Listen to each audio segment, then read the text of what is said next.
You felt ill this afternoon because you're getting better.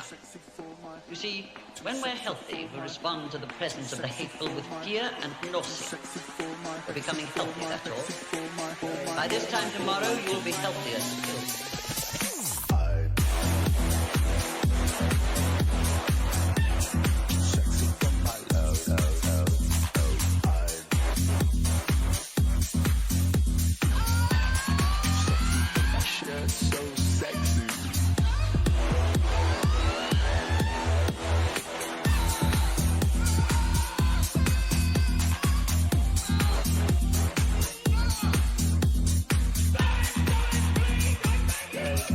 What's going on, everyone? Jeremy here from The Quartering, and it's 2023, and we already have an excellent get woke, go broke scenario here. Probably one of the best because of the company that it's in reference to. Now, if you remember, late last year, maybe last summer or something, the company Victoria's Secret, which essentially image was beautiful women wearing beautiful clothing, being beautiful, and people happily paid for it. They thought, here's what people want: ugly women wearing ugly clothing, and that's going to save our company.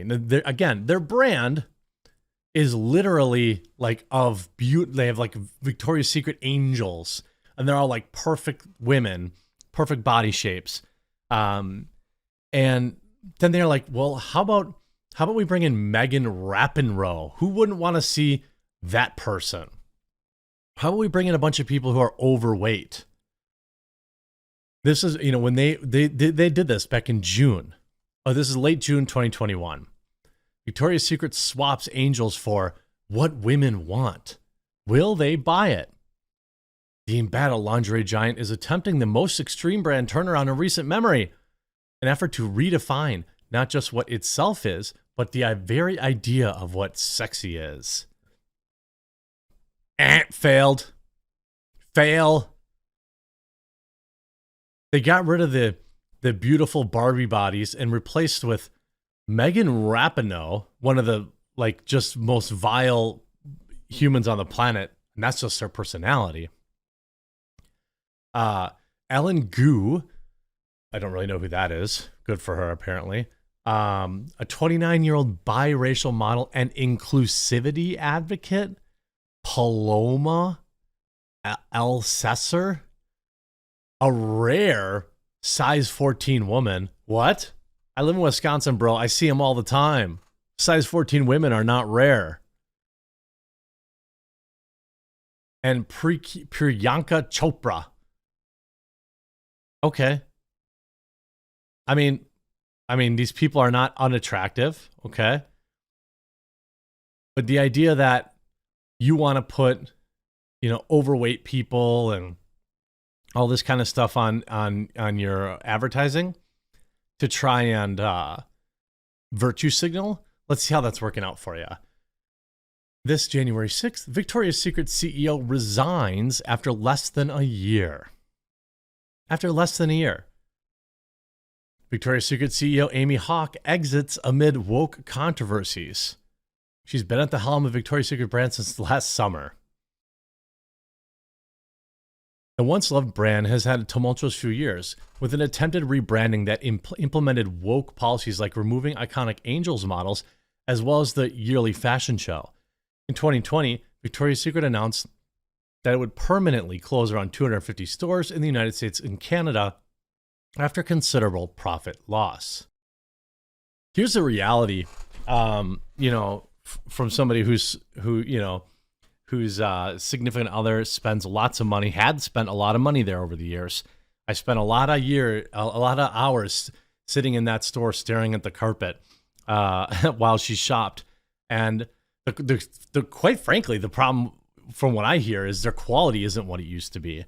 And when you're spending $50 on a bra, it better be top end. And it better actually do what it's supposed to do. A lot of women wear bras, for support. And when they don't have that anymore, they have to buy new ones. And not a lot of people can afford to keep spending $50 a piece on them, especially if they don't last as long or if they don't provide the actual support that they need. But that's what, what I've heard of the brand. Obviously, I don't wear any of their clothing, but like at least, during the week. But so you had on Tuesday, shares fell sharply following SEC filing revealing the departure of their CEO. Shares of the manufacturer fell another 6%. Hawk notified the company of her decision on December 27th, 2022. She's scheduled to depart the company on March 31st. In 2021, Victoria's Secret became a publicly traded company after its burn off from the L Brands, which also owned Bath and Body Works. Well, I don't really understand. You see this comment here. This is what happens when companies when they cater to the select few with the huge demands in the commercial marketplace. Let 0.02% of the population influence your choices. You get 200% in lost revenues. It's that simple. Ask Disney how their $100 stock price drop in the last single year worked out for them, going woke with the Florida people of Florida. Here's another person. I will not spend money with woke companies, even if I pay more buying elsewhere. We consumers hold the power of the purse and need to exercise our right to spend in a responsible way that preserves the values of our country and future generations. That's another thing. You have this situation where, there are a lot of women that were put off by their woke messaging too. Here's an inconvenient truth. Men and women both like to see beautiful men and women. Like the idea you see here, Victoria's Secret has been slow to adapt to changing consumer tastes, including preferences for body positive products. What consumers? Being overweight is not cool. Is a health problem that makes the price of healthcare higher for people who control their weight and exercise. Yeah, blah, blah, blah. You see, that was a bad idea out by the store the other day, and I thought, what a huge mistake it was to rebrand. I used to love that store, and I'm far from being a supermodel, but I would still rather look at that than some out-of-shape lady in lingerie any day. That's the point I was just making. Like, everybody knows that's it's early marketing. Beautiful people prefer beautiful people. And Victoria's Secret saying, well, we're going to have people with like paunches and like cellulite and stuff like that. Yeah, that's what regular people have, okay? But that's not what we want to look at when we're buying clothes. Like, even when I have to buy my clothes from big and tall stores. So even when I go to big and tall stores and I see like big mannequins, I'm like, oh, that looks weird. I don't like that. Like, I'll go to DXL because very few. So I need like 2XL, but I need T for tall. And most people don't make tall other than Carhartt, which as a company, they suck balls, but they make extra large talls. So, get on that, other sweater companies.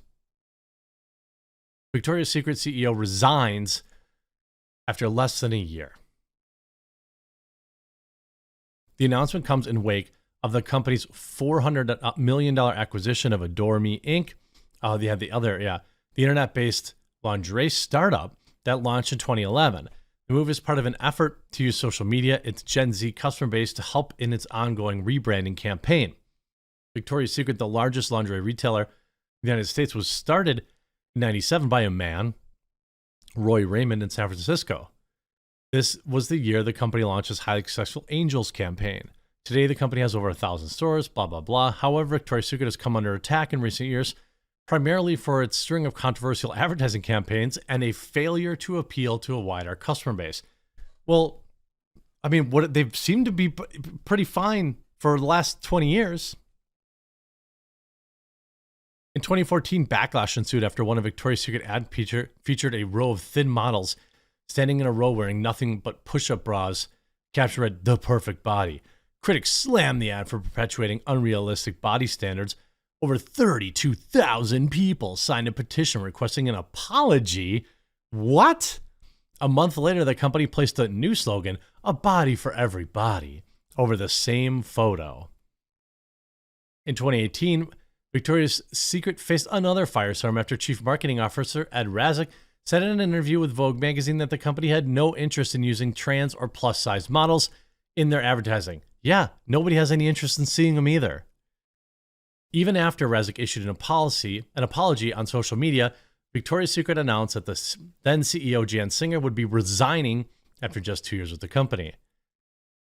This is the thing. When you're constantly trying, it's like when you're constantly listening to social media chatter and you're thinking that's how you need to run your company, that's how you need to, make decisions going forward. This is what you get, right? When you're constantly listening, you're not looking at what people actually bought or what people actually like. It's interesting just how often it fails completely. Of course, the existing CEO came under fire after she posted an open letter on social media on August 11th to TikTok singer, songwriter, and American Idol alum Jacqueline Miskanic, most commonly known as Jax. Her song Victoria's Secret, in which she calls out the giant for pushing unrealistic body standards, had just gone viral. I wanted to thank Jax for addressing the important issue in her lyrics. Hawk said in the letter, "We make no excuses for the past, and we're committed to regaining your trust." Okay, maybe just make like clothes for people that don't spend all day terminally online, because they're not buying $50 bras anyway. They're gross. They're not buying high-end underwear. They're probably wearing a t-shirt as underwear. Okay? So, maybe get somebody who runs a company who doesn't spend all day on Twitter worrying about Gen Z. They can't afford your stuff anyway. They're not working. I hope you enjoyed this video. We'll talk to you again real soon.